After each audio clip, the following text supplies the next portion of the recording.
En esta mañana yo quiero ministrar una palabra pastoral bien interesante. Está en el libro de Santiago capítulo 2, versículo 12. Perdón, Santiago capítulo 1, versículo 12. A su nombre. Gloria. Santiago 1:12. Quiero ministrar en esta mañana un tema especial que lo he titulado Soportando la prueba en la palabra de Dios. Dígale al que está a su lado: soportemos la prueba en la palabra de Dios. Santiago 1:12, en el nombre de Jesús. Bienaventurado el varón que soporta la tentación, porque cuando haya resistido la prueba, recibirá la corona de vida que Dios ha prometido a aquellos que le aman. Porque cuando alguno es tentado, no diga que es tentado de parte de Dios, porque Dios no puede ser tentado por el mal, y tampoco Él tienta a nadie, sino que cada uno es tentado cuando de su propia concupiscencia es atraído y seducido. Entonces la concupiscencia, después de que ha concebido, da a luz el pecado, y el pecado, siendo consumado, da a luz la muerte. Amados hermanos míos, no erréis. La Internacional dice: no se equivoquen. Toda buena dádiva y todo don perfecto desciende de lo alto, del Padre de las luces, en el cual no hay mudanza ni sombra de variación. Él, de su voluntad, nos hizo nacer por la palabra de verdad, para que seamos primicias de sus criaturas. Glorificados el nombre de Jesús.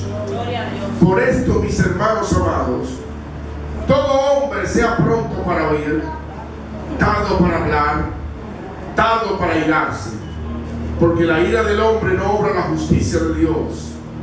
Por lo cual, desechando toda inmundicia y abundancia de malicia, recibid con mansedumbre la palabra implantada, la cual puede salvar vuestras almas.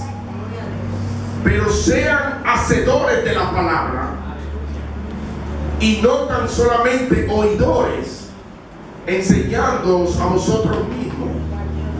Porque si alguno es oidor de la palabra, pero no hacedor de ella, este es semejante al hombre que considera en un espejo su rostro natural. Porque el que se considera a sí mismo y se va y luego olvida cómo era.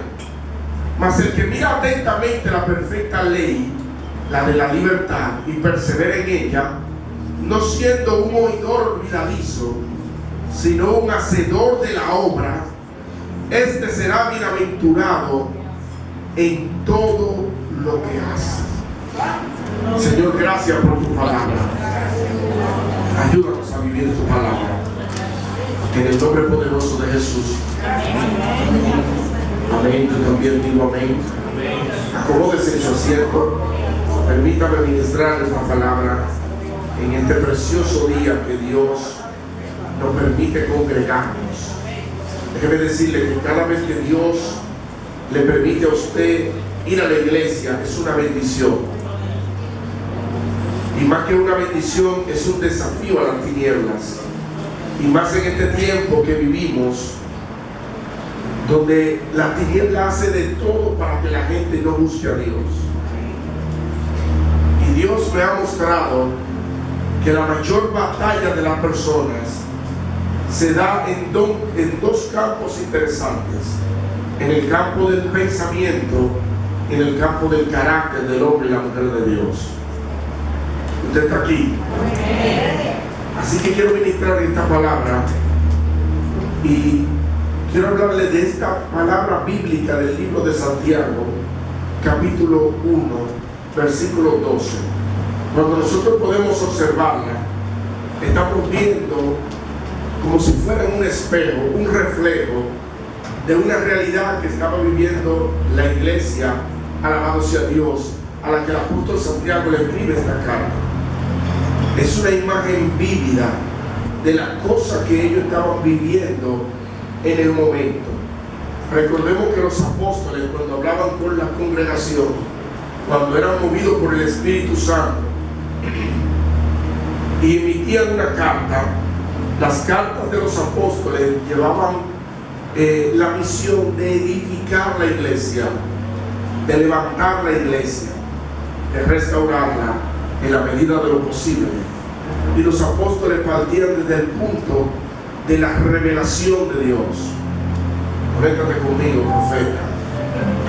Partían desde el punto de la revelación de Dios. Lo que Dios les revelaba a ellos, los apóstoles lo plasmaban en las cartas que utilizaban para dirigir la iglesia. El manto apostólico tiene algo interesante que no tienen los otros mantos bíblicos, y que el manto apostólico edifica la casa de Dios. Usted está aquí. El manto pastoral guía y cuida, pero el apostólico corrige lo que el manto pastoral no puede corregir. A su nombre. El apóstol está usando un carácter de su ministerio, y es que él se está proyectando como un padre sobre la iglesia. El padre tiene la diferencia con el amigo, en que el amigo te celebra los chistes, pero los padres no. Los padres te dicen las cosas como son, te ponen los puntos sobre la I. Usted está aquí en esta mañana. Los padres te dicen las cosas aunque tú llores. Esta mañana mi niño veníamos de la casa en el camino. César quería jugar con mi celular y él estaba viendo algo que yo le he prohibido ver. Y yo le dije: papi, yo quiero que tú quites eso, porque yo te prohibí que tuvieras eso, porque te hace daño. Y usó una actitud conmigo elevada y me dijo: no, papá, yo lo voy a ver. Usó una autoridad que no le correspondía. Así que yo, como su padre, le retiré el equipo de la mano y le dije: por el día de hoy, por desobedecerme, tú no vas a ver más celular. Empezó a llorar, hizo rabieta, escuche con atención, hizo rabietita, vino el camino entero llorando, quejándose, diciendo que él quería el aparato para él jugar. Pero yo le dije: la autoridad te habló y te dije que no. Si yo soy permisivo con él, está aquí. Si soy permisivo con él, en el momento no se va a ver ningún resultado, pero a futuro estoy criando un monstruo dentro de mi casa. Estoy criando a alguien que mañana, cuando tenga fuerza, si no me cuido, hasta golpe me da. Como yo sé que esta grabación posiblemente la vea porque yo soy un anciano, César, te digo desde ahora, en el pasado, que para ti será el futuro, que tu padre será un viejo peligroso, armado hasta los dientes. Así que no te equivoques con papá. Te amo. Denle un aplauso fuerte al Señor. Así no, Santiago está enfrentando un problema de la congregación, porque la iglesia de Dios de tiempo en tiempo necesita la instrucción pastoral y apostólica para poder corregir los caminos de su vida. El mensaje de la palabra de Dios va encaminado a levantarnos, a edificarnos y a corregirnos. Así que cuando el apóstol le escribe esta carta a esta iglesia, alabándose el nombre del Señor, le está hablando de dos partes importantes de la vida del creyente. Él está hablando de las pruebas y le está hablando de vivir la palabra. Son dos puntos fundamentales para nosotros poder servir a Dios. Si nosotros no aprendemos a lidiar con las cosas que nos pasan a diario, si dejamos que los problemas nos lleven a tomar decisiones que mañana nos van a pesar, entonces nuestro futuro está en peligro. Alabado sea Dios. Y si combinamos eso con no obedecer la palabra de Dios, entonces la cosa se pone difícil. ¿Cuál es el problema que está presentando la fe del creyente, no solamente en el Río, sino en todas las iglesias del mundo? Que estamos viviendo un evangelio donde las personas necesitan y piden ser apoyadas en su pecado. Aló, usted está aquí.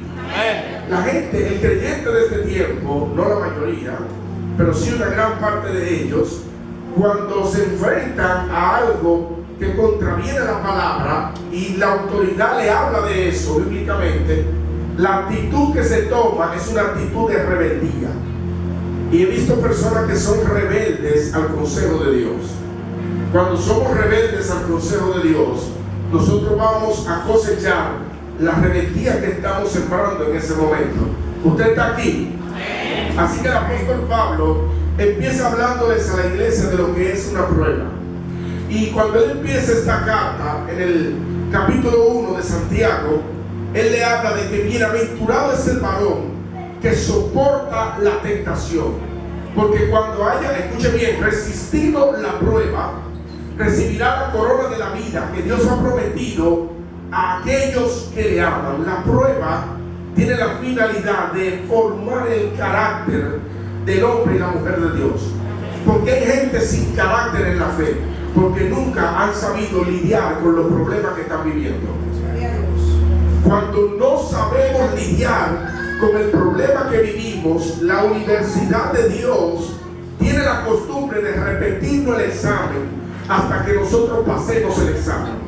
La universidad de Dios es el único centro de aprendizaje donde usted no se quema, sino que usted repite el curso todas las veces que sea necesario. Mientras usted esté caminando en la tierra, la universidad de Dios le va a repetir el mismo examen hasta que usted aprenda y lo pase. ¿Sigo para? La prueba no tiene la finalidad de destruir la gente. La prueba tiene el objetivo de que aprendamos una enseñanza y nos levantemos, que nos edifiquemos a través de ella, que aprendamos la consecuencia de lo que hacemos, para que mañana no repitamos la misma acción. La gente vuelve a repetir la misma acción cuando no aprende nada. Por eso los tratadistas dicen que es más fácil usted cambiar una ciudad, destruirla totalmente, y sobre sus cimientos edificar una nueva, todo tipo de edificios, con parques, con servicios públicos, y meter la misma persona que usted sacó de esa ciudad, y le aseguro que usted va a destruir la ciudad que se construyó nueva. Porque el problema no está en la piedra ni en la estructura. El problema está en la mente de la gente que no desea cambiar su forma destructiva de vida. Este es un tiempo donde la gente ama la destrucción. A su nombre. Gloria. Dile al que está a tu lado, alaba la gloria de Dios. No hay nada más terrible que usted aconsejar a alguien que se quiere destruir. Son como kamikazes. Son terroristas en potencia. Son sectarios. Un terrorista en potencia tiene algo fijado en su mente y usted no lo va a sacar de su pensamiento. En el adoctrinamiento islámico de Hamas, lleva a la gente a sacrificarse con bombas, no importa si afecta a los niños, si afecta a las mujeres, si afecta a la sociedad civil. Ellos simplemente tienen una idea que le ha sido plantada. Ese acondicionamiento no permite ver que lo que ellos están haciendo le va a destruir su propia vida. Así son las pruebas cuando nosotros no sabemos manejarlas. Escucho personas decir, es que lo que me pasa, me está pasando porque Dios me tiene en una prueba. A su nombre, yo no sé si usted lo oye igual que yo. Es que esta prueba, pastor, que yo tengo, es Dios que me la tiene. Es que estos problemas que a mí me están pasando es de parte de Dios. Es que las debilidades en las que yo vuelvo y caigo, y ando como la canción de la adoradora, que vuelvo y caigo y tú me levantes, yo vuelvo y caigo y tú vuelves y me levantas, y así vivimos, yo cayéndome y tú levantándome. Esas pruebas que yo caigo y vuelvo y caigo son debilidades y son pruebas que Dios me tiene. La segunda salida es parecida a la primera. A veces la prueba no viene para nosotros de parte de Dios, sino que la prueba la pone el diablo. Pastor, el diablo me tiene en zozobra. Y eso es una prueba ahora y otra prueba ahorita. Y una prueba ahora y otra peor después. Y no he salido de una prueba cuando ya el diablo me tiene otra prueba. Dígale al que está a su lado, cuenta la historia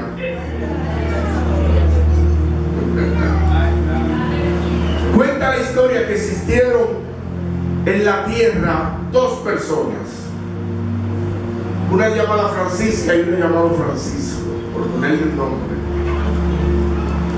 Y ambos estaban caminando en la tierra de las tentaciones. Y mientras caminaban en las tentaciones, Francisca vivía cayendo en todas las tentaciones que se le presentaban. Si había que chimearse, se chimeaba.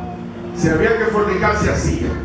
Todo lo que era licencioso, Francisca estaba dispuesto a hacerlo, a sabiendas de que podía después ir a la presencia de Dios y tirarse de rodillas y decirle: Jehová, perdóname, fui débil, el diablo me la puso difícil. Cuando Francisca entendía que la prueba superaba la capacidad de Satanás, entonces la oración cambiaba en el altar y decía: Jehová, quítame esta prueba que tú me has puesto, porque soy una mujer débil y con facilidad caigo. Francisco, que también caminaba con ella en la tierra, era un hombre que cuando se le presentaban los problemas, en vez de caer en ellos, iba a la presencia de Dios. Y cuando iba a la presencia de Dios, su oración no era que Dios le ayudara, sino era: Señor, controla mi carácter. Señor, mira lo que a mí me gusta, que lo que a mí me gusta me está trayendo. A su nombre. Gloria. Padre eterno, mira mi concupiscencia, este problema que yo tengo, que lo reconozco aquí en tu altar. Ten cuidado, Señor, con este problema mío, porque no me va a pasar ocasión donde yo pueda exponerme a esa debilidad que yo tengo. Dice la historia que los dos murieron y fueron a la presencia de Dios. Y cuando estaban en la presencia de Dios, en el gran juicio, donde estaba el trono blanco de Dios resplandeciente, Francisca fue juzgada primero por el Señor.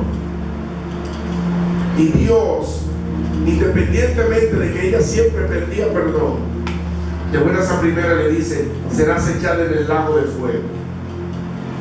Pero Francisco compadece después de ella con rostro cabizbajo y le dice: Señor, hice lo mejor que pude, luché contra mis propios demonios, porque entendí que para luchar con los ajenos me era necesario yo primero ser libre. Así que Dios, abriendo la puerta, le dijo: ven y comparte la gloria y la eternidad conmigo. Francisca, que ve la ocasión que está sucediendo en sus ojos, dice: pero un momentico, Jehová, un momentico. Y tú no viste que yo era una creyente fiel. Eso tú no lo viste, Jehová, al momento de tu bajar esta sentencia. Y tú no viste que yo, cada vez que pecaba, hacía como David y pedía perdón. Y tú no viste, Jehová, todas las cosas que tú me pusiste a pasar. Y las que no me pusiste tú, me las ponía Satanás. Y Dios, abriendo un gran libro, cuenta la historia que leía en Santiago capítulo 1, versículo 13. Cuando alguno es tentado, no diga que es tentado de parte de Dios, porque Dios no puede ser tentado por el mal, ni tampoco él tienta a nadie, sino que cada uno es tentado cuando de su propia concupiscencia es atraído y seducido. Y cuando esa concupiscencia ha concebido, da luz el pecado. Y el pecado, siendo consumado, trae con él la muerte. Iglesia de Dios, Río de Agua Viva, ¿qué es la concupiscencia? En una palabra bien dominicana, en una frase bien típica, podría decirle que la concupiscencia es lo que a usted le gusta, que a Dios no le gusta. Pastor, pero ¿cómo usted va a decir que a mí me gusta el pecado? Sí, con la misma veracidad que la palabra dice que Dios no le quiere. El pecado y la concupiscencia es algo que a usted y al hombre le gusta. Nadie quebranta la ley moral de Dios y espiritual sin antes hacer algo que no le gusta. Por eso usted va a ver una diversidad de accionar en contra de los mandatos de Dios. Cada quien peca diferente. Unos sus pecados son debilidades carnales, otros sus pecados son los vicios. Algunos sus debilidades están en el carácter. Pero un pecado no es superior al otro, sino que cada uno es diferente, porque el que lo comete está siendo atraído por aquello que en su interior todavía no ha sido renunciado. A veces no hemos redimido el pecado en nuestro corazón y en nuestra mente, y las cosas que Dios detesta están ahí. La iglesia a la que le escribe el apóstol Santiago es una iglesia que adoraba a Dios, pero tenía su cosita. Adoraban a Dios, pero por dentro habían cosas que no habían sido redimidas. Pecados irredentos estaban dentro de su ser. Cuando usted ve a una persona que se inclina hacia uno u otro pecado, está hablando de aquello que quiere. Porque el pecado es como una manzana, es como una fruta. Yo se lo he ejemplificado otras veces. Es una fruta que usted ve pendiente de una rama de un árbol, y mientras usted la ve, usted la contempla. Eso representa la atracción de lo que te gusta, la concupiscencia. El pecado se te presenta como algo que a ti te gusta, porque el mal siempre entra por los ojos. El que quiere pecar primero tiene que ver y ser atraído por aquello que necesita. Porque la carne que nosotros tenemos es algo que siempre tiene que estar siendo sometido a la oración y a la obediencia a Dios. El creyente que no somete su carne a la oración y a la obediencia a Dios, entendiendo que el Espíritu Santo le ha dado mucho poder, con facilidad cae. Los mayores pecadores son personas que se han confiado y han entendido que son ultrasantos caminando en la tierra. Los ultrasantos son los que hacen los pecados más grandes de la historia. Si usted analiza la historia contemporánea de la iglesia, usted se va a tocar con pastores, predicadores que congregaban 5,000 personas en un estadio todos los domingos sin hacer nada. Gente que tenían un gran poder de Dios, una gran forma de elocuencia, expertos en la palabra. Tenemos el caso de Jimmy Swaggart. Congregaban miles de personas todos los domingos en el estadio. Y este hombre de Dios increíble, que en una ocasión vino a la República Dominicana, acabó con el estadio, hubo que mandarlo a cerrar de tanta gente que había. Pero aquel hombre de Dios es el mismo que es descubierto después con prostitutas en un hotel. Tenemos el caso de Luis Urbáez. Luis Urbáez, predicador de los 60, 70, dominicano, un hombre que la unción lo seguía. Sin importar dónde iba, la unción del Espíritu Santo seguía a Luis Urbáez. Un hombre con una comunión con el Espíritu Santo terrible, que muchos pastores de esta época quisieran tener el 10% de la comunión que Luis Urbáez tenía. En una ocasión Dios le habló y le dijo: vete a Colombia, porque quiero que tú me hagas una campaña evangelística en aquel lugar.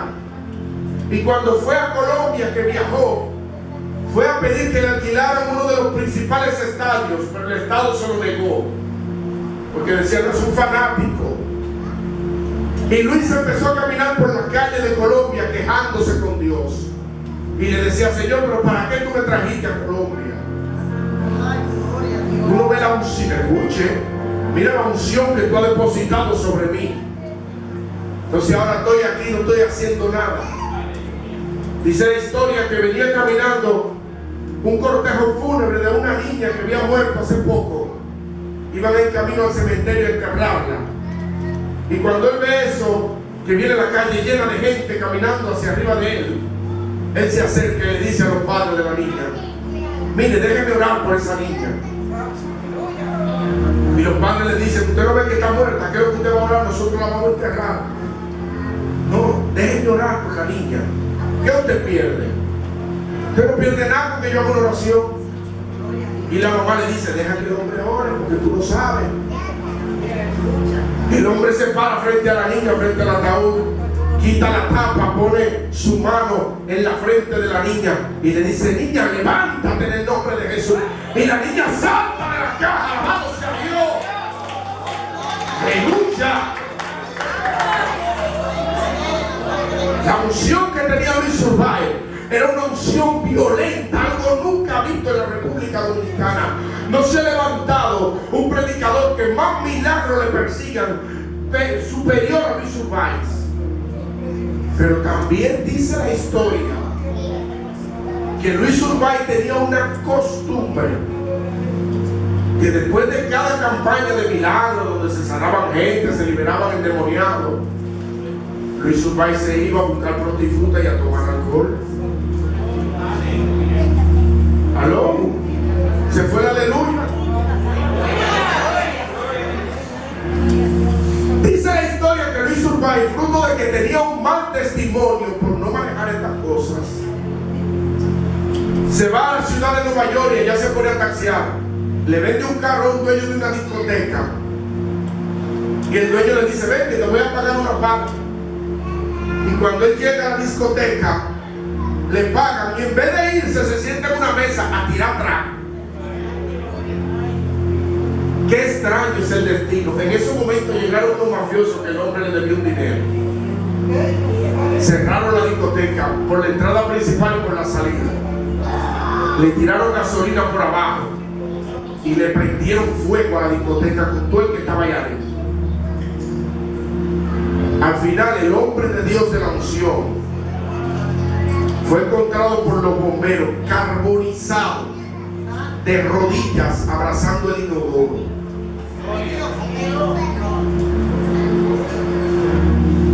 Dios no nos pone a prueba.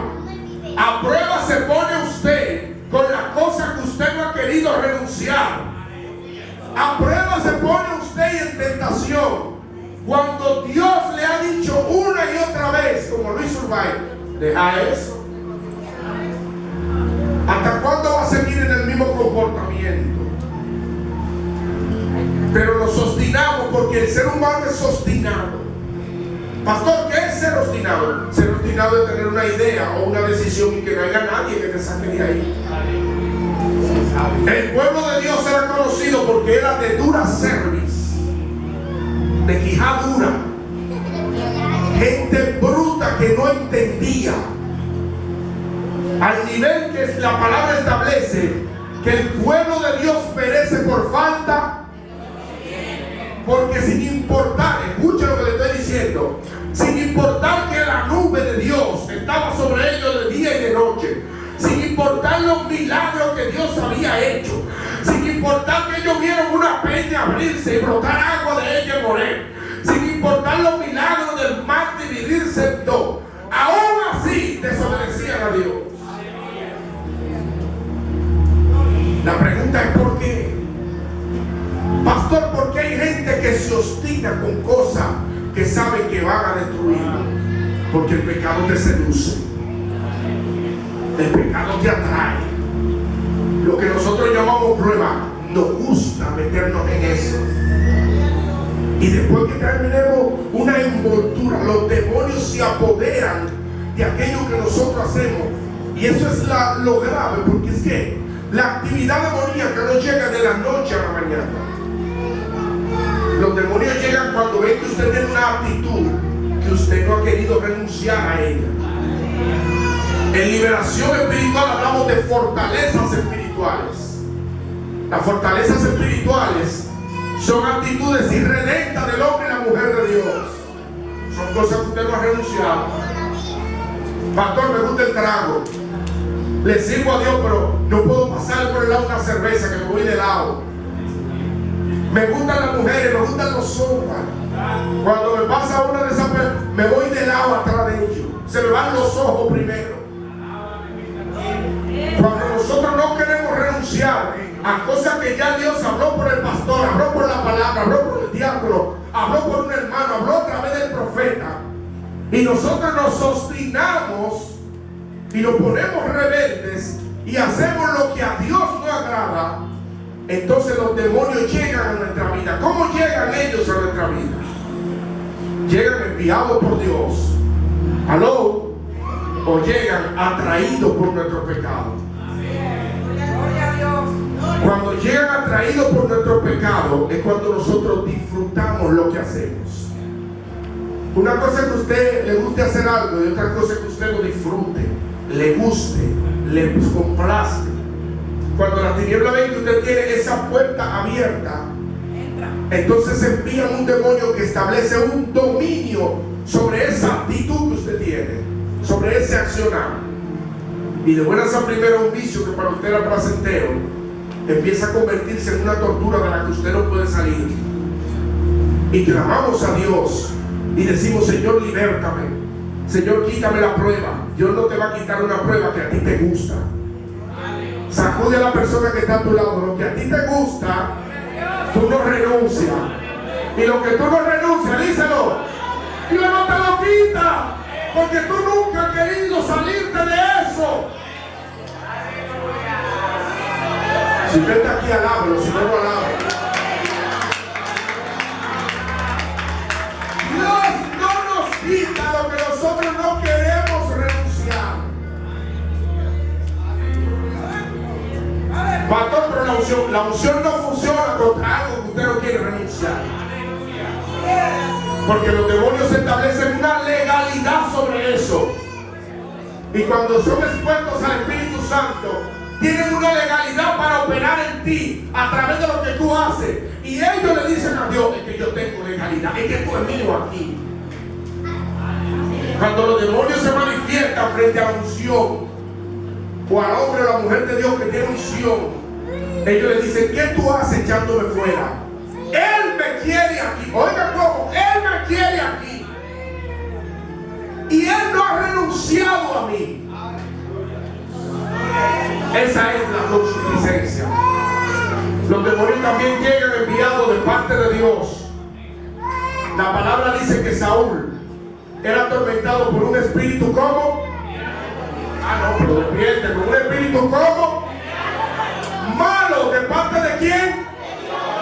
Dios envió un espíritu sobre Saúl por la desobediencia del corazón de Saúl.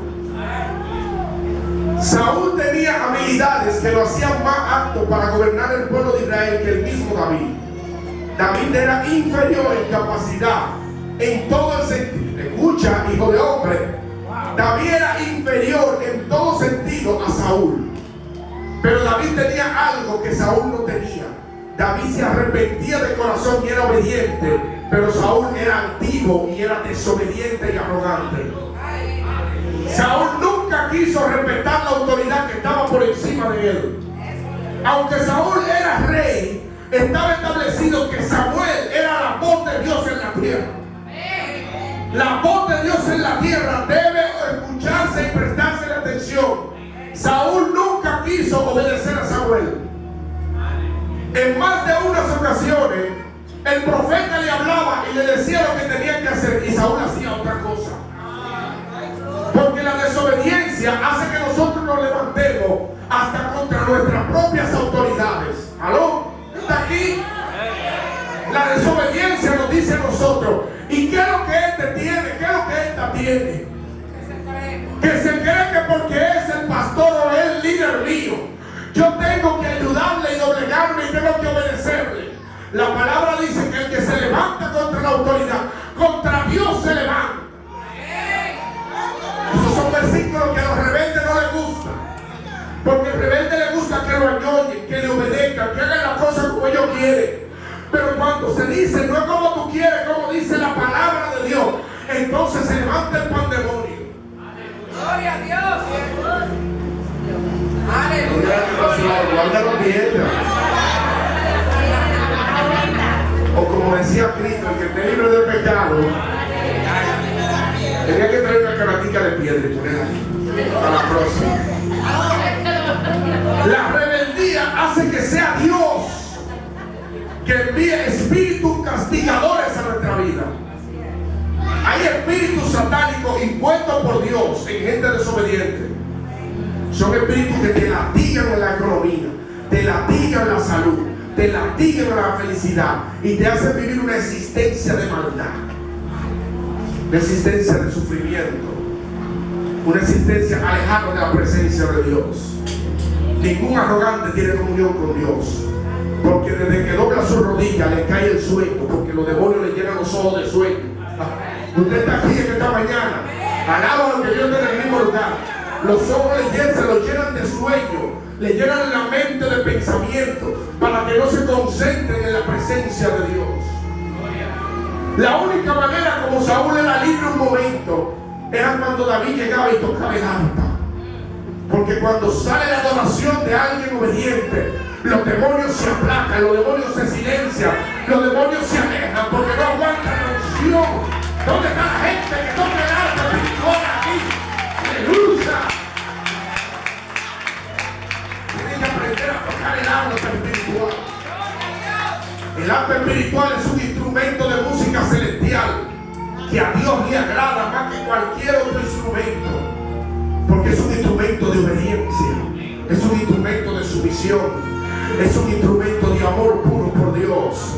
David sabía que Saúl quería matarlo, y él veía que Saúl, cuando él tocaba el arpa, tomaba una lanza. Nadie que esté disfrutando de una adoración toma una espada o toma una lanza, sino que levanta su mano y adora. Pero eso no impedía que él siguiera adorando a Dios. Toda buena dádiva y todo don perfecto desciende de lo alto, del Padre de las luces, en el cual no hay mudanza ni sombra de variación. Dios no puede enviar el mal sobre la gente, porque contraviene la esencia de lo que Dios es. Dios es amor. Dios es la fuente de la que brota todo el amor. El amor puede tenerlo usted, pero Dios es la fuente de la que viene el amor que tú tienes. Dios es paz. Él es la fuente que brota paz en el universo y llegas a ti. Por eso tú puedes darte la paz que Dios te da. Dios es una fuente. Dios no puede salir de él maldad y bondad al mismo tiempo. Contraviene la esencia divina. Por eso tenemos que ser sabios cuando culpamos a Dios de las cosas que nosotros sí estamos haciendo. Pero si eso es irresponsable, más irresponsable es culpar a Satanás, porque se llama esquivar la responsabilidad. A veces la gente dice, es el diablo. No es el diablo, era tú que querías hacerlo.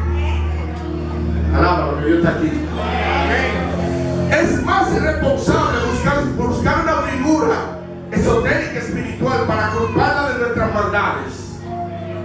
Porque si bien es cierto que Él es merecedor de muchas de las cosas que nos pasan, la gran verdad que todo creyente trata de omitir es que el 99% de las cosas que nos pasan no son culpa de Él, sino culpa de nosotros mismos.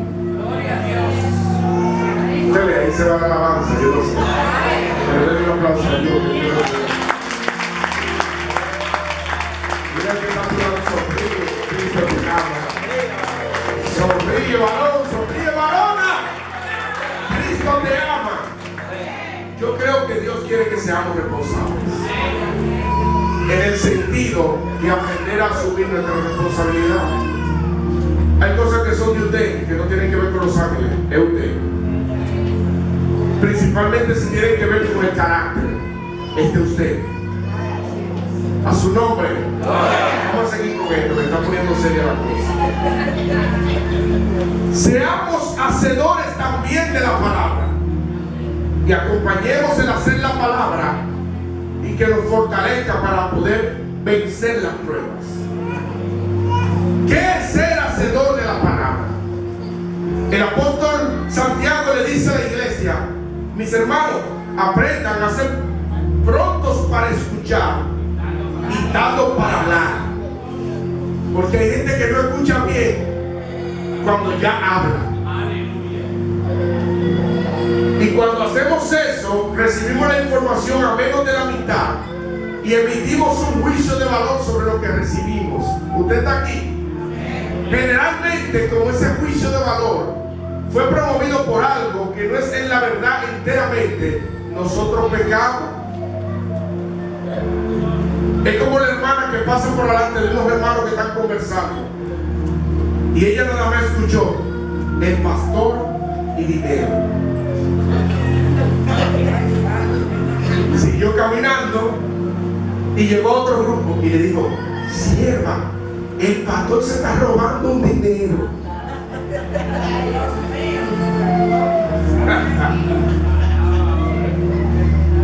Fue rápida con la boca y pecó, porque cuando emitimos un juicio de valor sin esperar totalmente la información cabal, nos hacemos reos de ofender a Dios y ofender a los demás.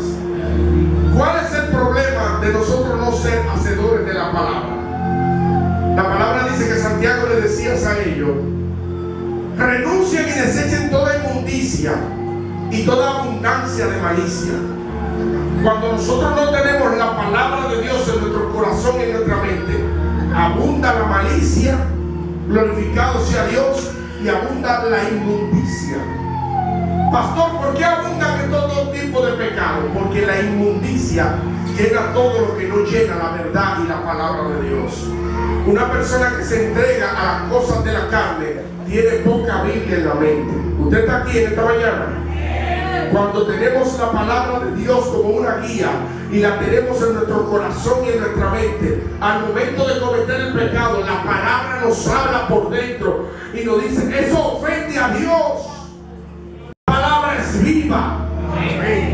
La palabra nos corrige, la palabra nos endereza y nos hace caminar por donde Dios quiere que caminemos. La palabra tiene la habilidad de mostrarnos las cosas que a Dios no le agradan. Que tal vez si te la dice el pastor te ofende y te va de la iglesia, ¿verdad? Pero cuando tú abres la Biblia te muestra tu realidad.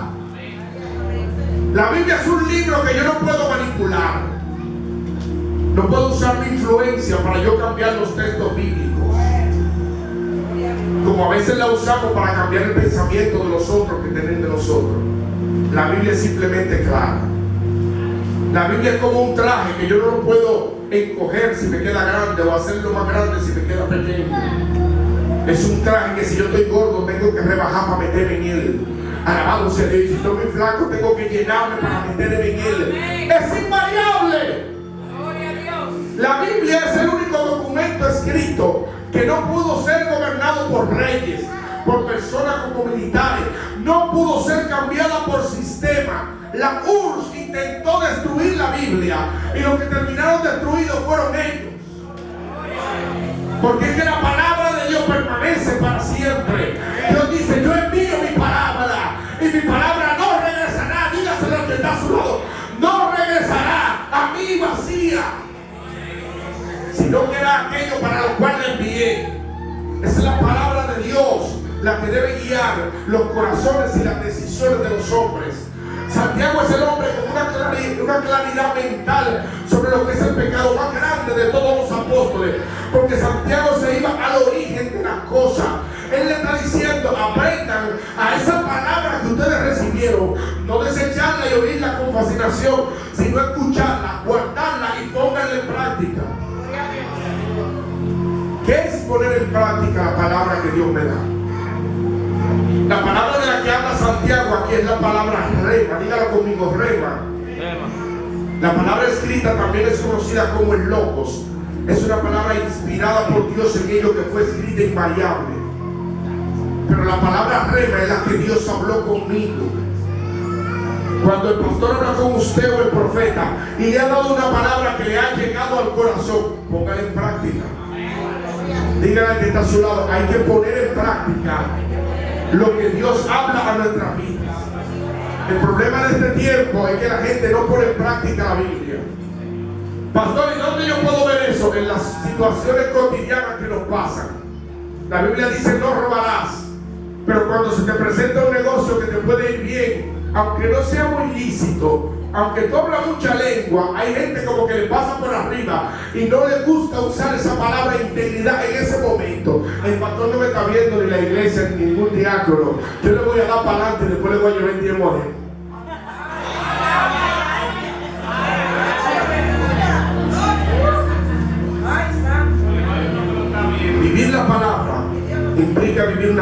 integridad. A veces la vida de integridad, hay cosas que tú tienes que hacer que no te agraden mucho porque van en contra de la carne. Vivir en integridad es obedecer a Dios. Aprender a esta palabra, nosotros poder pasárnosla. Dice el apóstol que él ve, alabado sea Dios, como un hombre que se considera en el espejo su rostro natural. Así es aquel que no pone en práctica la palabra. Cuando usted llegue a su casa, mírese en el espejo. Mírese el pelo, los ojos, la ceja, la nariz. Mírese los labios, mírese el rostro, el semblante, mire todo, cada arruga de su rostro, mire. Vaya después a la nevera, beba agua y antes de llegar a su espejo nuevamente, trate de recordar todos los detalles que usted vio en esa imagen y no va a poder retenerlo.